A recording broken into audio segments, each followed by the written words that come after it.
નવસારી જિલ્લા ભાજપ સંગઠનમાં અસંતોષ ઉગ્ર બન્યો છે। જલાલપુર તાલુકા ભાજપ પ્રમુખ હિતેશ પટેલ સહિતના હોદ્દેદારોએ પ્રદેશ કાર્યાલય કમલમ ખાતે પોતાના રાજીનામા સુપ્રત કર્યા છે। મહામંત્રી પદની અપેક્ષા પૂર્ણ ન થતા કાર્યકરોમાં રોષ જોવા મળી રહ્યો છે।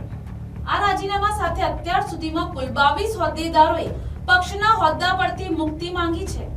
સૂત્રોના જણાવ્યા અનુસાર જો આગામી સમયમાં સંગઠન દ્વારા કોઈ સુધારાત્મક પગલાં લેવામાં નહીં આવે તો 100 થી વધુ સક્રિય કાર્યકરો અને હોદ્દેદારો પણ રાજીનામા આપી શકે છે। આજે રાજીનામા આપનારા મુખ્ય હોદ્દેદારોમાં જલાલપુર તાલુકા ભાજપ પ્રમુખ હિતેશ ડાયાભાઈ પટેલ, કોષાધ્યક્ષ રણજીતસિંહ વાસિયા અને જલાલપુર તાલુકા ભાજપ અનુસૂચિત જાતિ મોરચાના મહામંત્રી રાજેશ રાઠોડનો સમાવેશ થાય છે। જિલ્લા ભાજપના નવા સંગઠન માળખામાં મહામંત્રી જેવા મહત્વના પદ પર જલાલપુર તાલુકાના પ્રતિનિધિને સ્થાન ન મળતા કાર્યકરોમાં ભારે નારાજગી પ્રવર્તી રહી છે। કાર્યકરોનો આક્ષેપ છે કે તાલુકાની સતત અવગણના કરવામાં આવી રહી છે, જેના પરિણામે આ રાજીનામાનો દોર શરૂ થયો છે। મારું નામ હિતેશ કુમાર ડાયાભાઈ પટેલ, હું જલાલપુર તાલુકા પ્રમુખ છું અને એના પહેલાં મારી જવાબદારી હતી યુવા મોરચા નવસારી જિલ્લા પ્રમુખ તરીકે।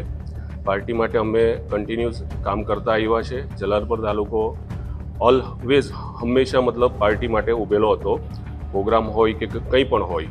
પણ જે હમણાં જે નવી નિમણૂક થઈ તેમાં જે જલાલપુર તાલુકાને પર્ટિક્યુલર જે અન્યાય મળ્યો છે કે એક વધારે અમારી એક્સપેક્ટેશન નહીં હતી, એક ખાલી મહામંત્રીની એક્સપેક્ટેશન હતી પણ એ પણ નહીં આવી અને એના પગલે જે ખરા જે વિવાદમાં લોકો બધા રાજીનામું આપે છે, મારું સંગઠન જે છે તેમાં ઓલવેઝ હું એકલો જ બાકી રહ્યો હતો।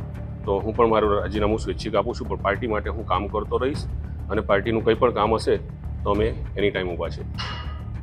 મે બી હવે ઘણા હજુ તો વાતચીત ચાલુ છે, અમે કોઈને કંઈ ફોર્સ નથી કરતા। જે સ્વૈચ્છિક રીતે રાજીનામું આપે છે તે લોકો આગળ રાજીનામું આપતા રહેશે એવું લાગે છે। Bureau report, NTC news, Navsari.